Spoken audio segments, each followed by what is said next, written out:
महाराष्ट्र में नगर निकाय चुनाव से पहले सियासी तापमान अपने चरम पर पहुंच चुका है। गठबंधन, अल्टीमेटम और दावों के बीच अब सियासत सिर्फ समीकरणों की नहीं बल्कि भरोसे और अस्तित्व की लड़ाई बनती जा रही है।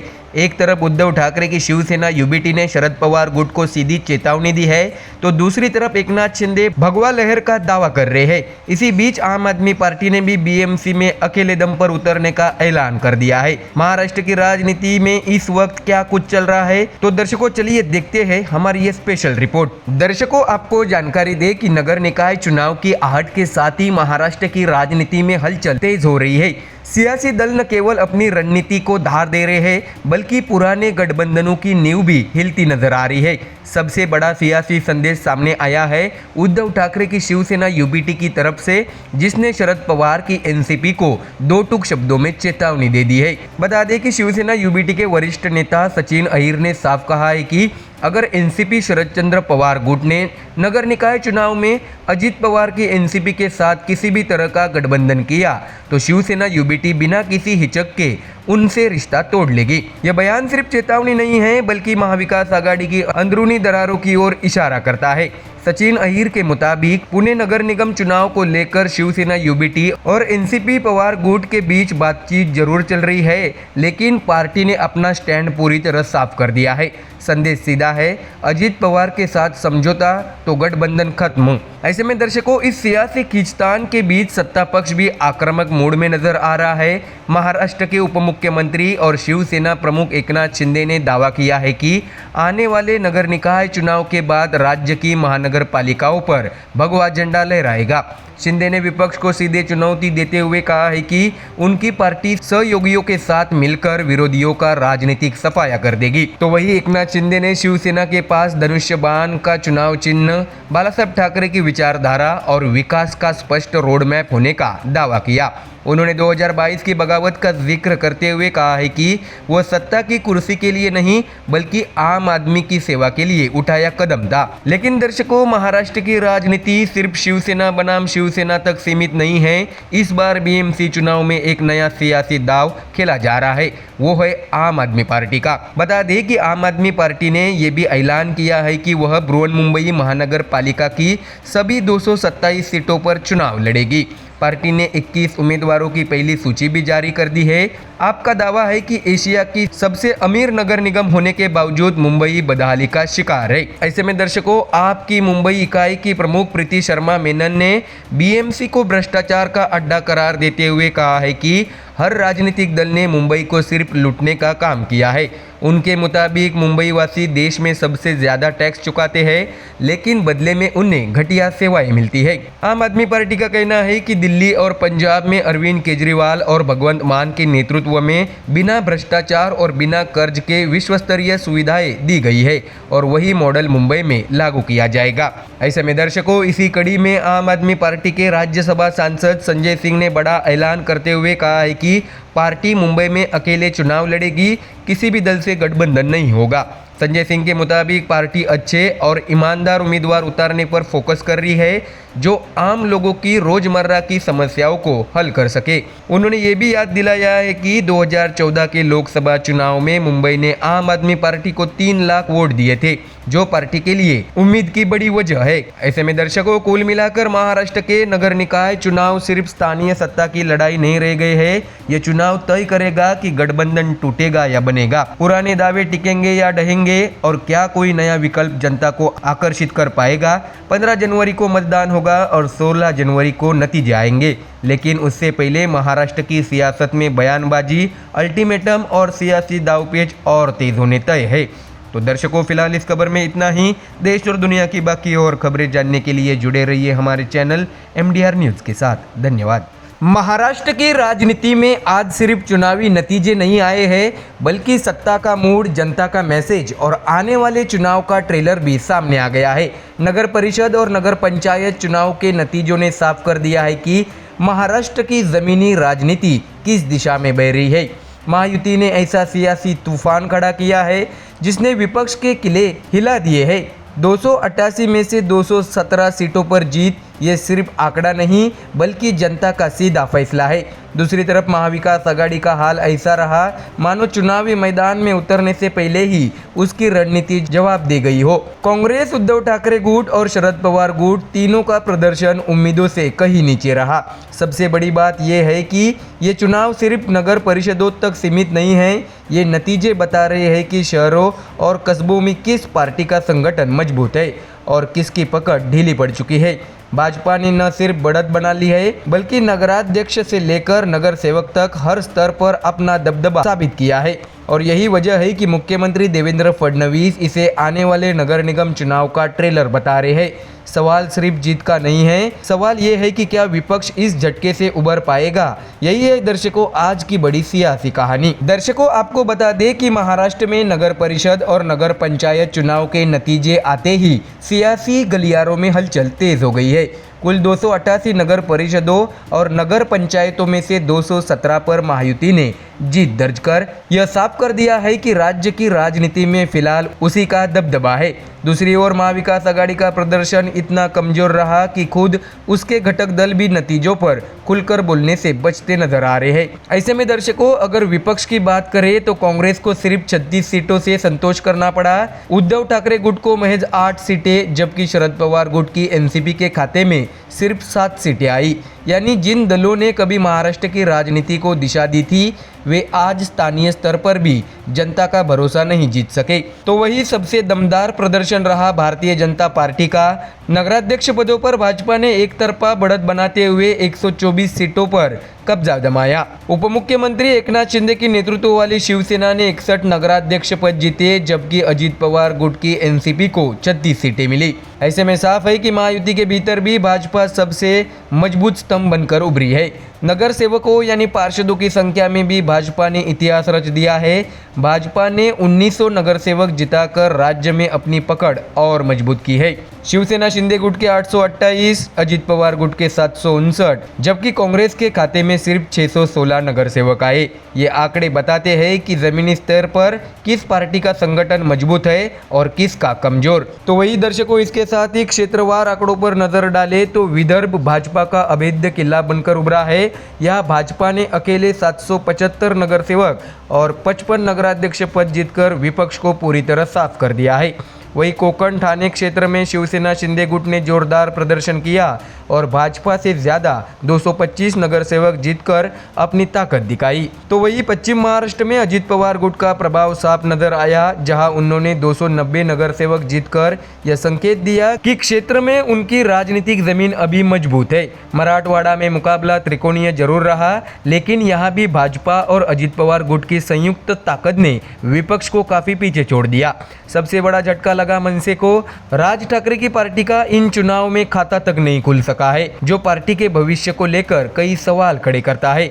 नतीजों के बाद मुख्यमंत्री देवेंद्र फडणवीस ने इसे ऐतिहासिक जीत बताया।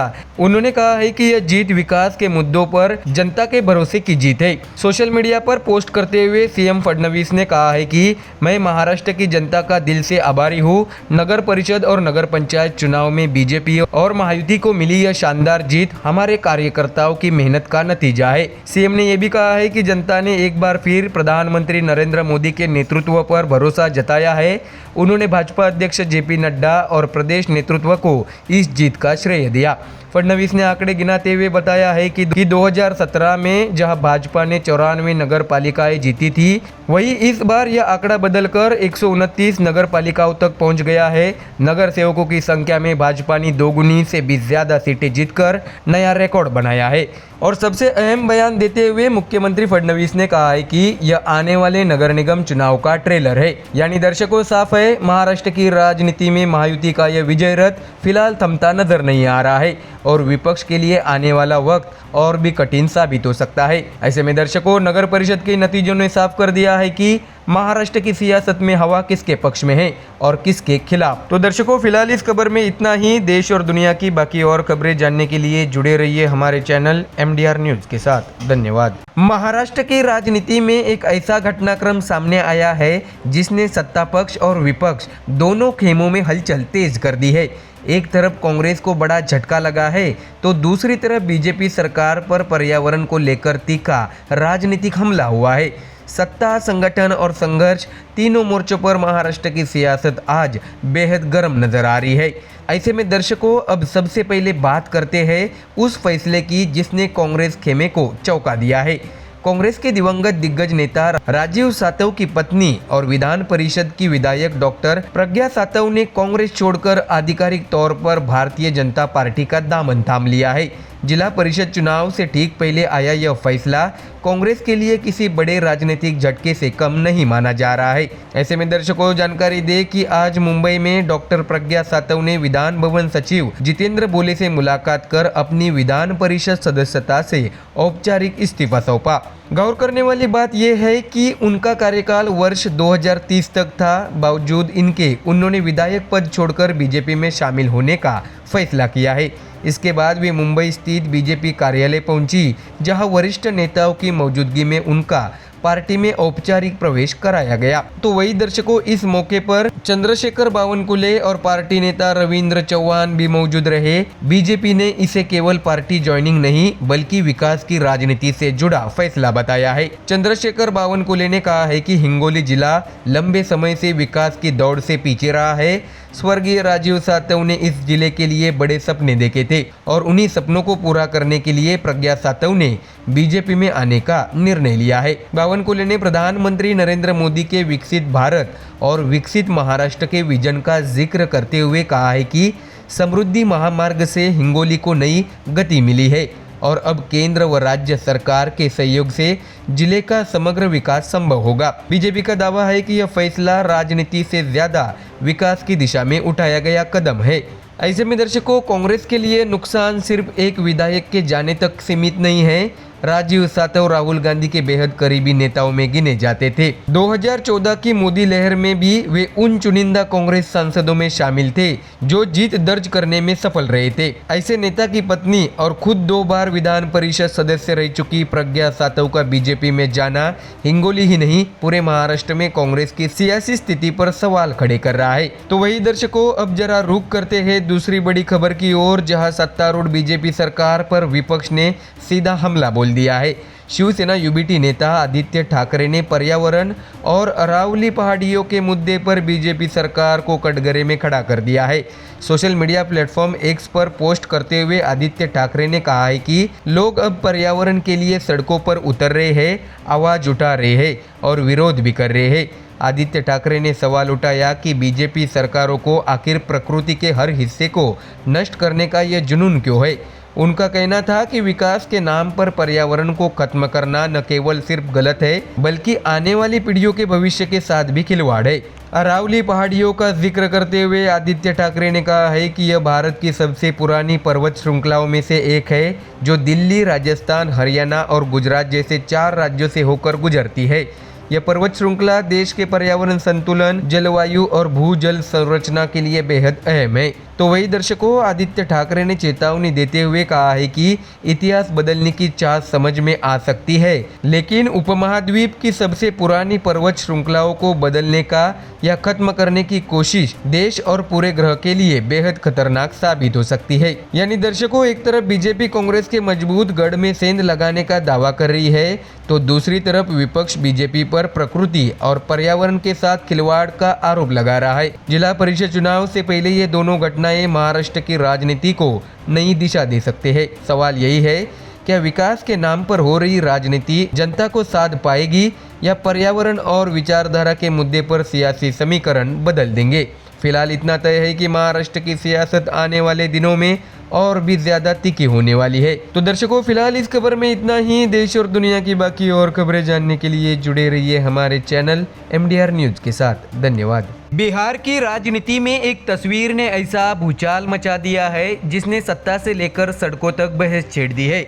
सवाल सिर्फ एक हिजाब का नहीं है, सवाल है अधिकार का, पहचान का और सत्ता के व्यवहार का। मुख्यमंत्री नीतीश कुमार और एक महिला डॉक्टर के बीच हुई एक घटना अब राज्य की सीमाओं को लांघते हुए राष्ट्रीय बहस का मुद्दा बन चुकी है। जहां विपक्ष इस पूरे मामले को महिला सम्मान और धार्मिक स्वतंत्रता से जोड़कर सरकार पर हमला बोल रहा है, वही सत्तारूढ़ खेमे समय से इसे सुधार और समानता की दिशा में उठाया गया कदम बताया जा रहा है।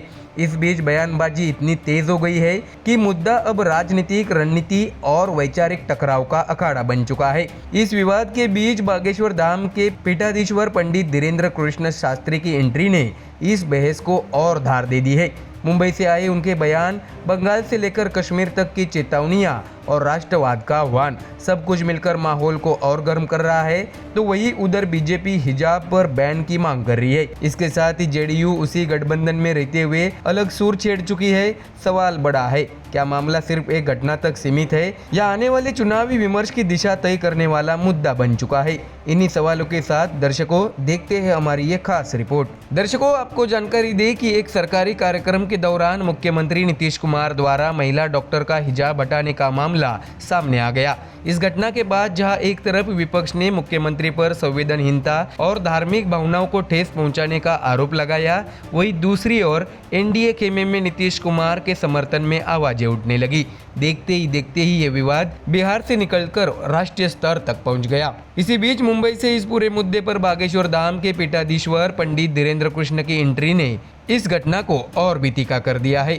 मुंबई में पत्रकारों से बात करते हुए धीरेन्द्र शास्त्री ने कहा है कि हिजाब विवाद में जो कुछ भी हुआ वो अच्छा नहीं हुआ है। उन्होंने सीधे तौर पर किसी का नाम नहीं लिया, लेकिन इतना जरूर कहा है कि ऐसी घटनाएं समाज को जुड़ने की बजाय बांटने का काम करती है। हालांकि उनके बयान यही नहीं रुके। पश्चिम बंगाल में बाबरी मस्जिद को दोबारा बनाने की कोशिशों पर बोलते हुए धीरेन्द्र शास्त्री ने बेहद सख्त तेवर दिखाए। उन्होंने कहा है कि अगर देश में बाबरी मस्जिद दोबारा बनाने की कोशिश हुई तो हिंदू समाज 1992 को दोहराने के लिए तैयार है। उन्होंने इसे विदेशी आक्रांताओं की साजिश करार देते हुए कहा है कि बंगाल से लेकर कश्मीर तक हिंदुओं के खिलाफ बोलने वालों को करारा जवाब दिया जाएगा। इस बयान ने राजनीतिक हलकों में नई हलचल पैदा कर दी है। तो वही दर्शकों, इसी दौरान महाराष्ट्र में मेयर विवाद पर पूछे गए सवाल का जवाब देते हुए धीरेन्द्र शास्त्री ने खुद को राजनीति से अलग बताया। उन्होंने कहा है कि मेयर कौन बनेगा ये जनता तय करेगी, उनका काम सत्ता नहीं सनातन को मजबूत करना है। उन्होंने साफ कहा है कि देश की राजनीति को जातिवाद और धर्मवाद से ऊपर उठकर राष्ट्रवाद पर आना चाहिए। हिंदू मुस्लिम के खांचे से बाहर निकलकर राष्ट्र के बारे में सोचना ही देश के लिए बेहतर होगा। तो वही दर्शकों, अब लौटे हैं बिहार के हिजाब विवाद पर, जहां बीजेपी ने मुख्यमंत्री नीतीश कुमार के बचाव में खुलकर मोर्चा संभाल लिया है। बिहार बीजेपी ने एक कदम आगे बढ़ते हुए बड़ा बयान दे दिया।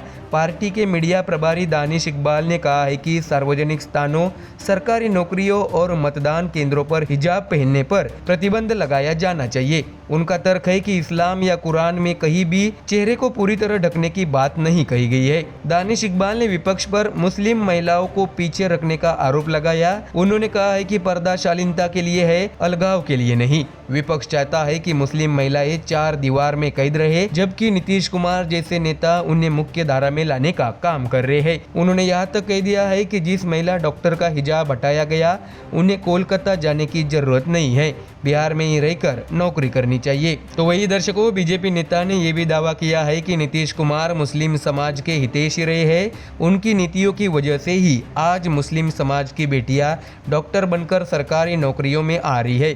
उनके मुताबिक ये सब नीतीश कुमार की विकास नीति का नतीजा है। लेकिन बीजेपी की यह मांग और बयान जेडीयू को रास नहीं आए। नीतीश कुमार की अपनी पार्टी जेडीयू ने साफ कर दिया है कि बिहार में हिजाब पर किसी तरह का प्रतिबंध नहीं लगाया जाएगा।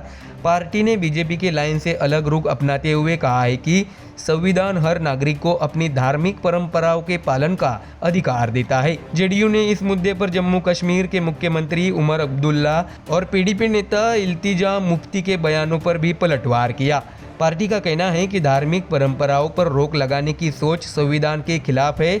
बिहार सभी धर्मों और परंपराओं का सम्मान करता है और आगे भी करता रहेगा। तो दर्शकों, कुल मिलाकर हिजाब से शुरू हुआ यह विवाद अब सिर्फ एक घटना नहीं रहा।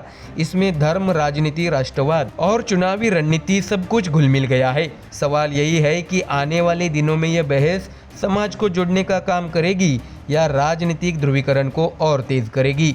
फिलहाल इतना तय है कि बिहार का यह मुद्दा अब राष्ट्रीय राजनीति की बड़ी बहस बन चुका है।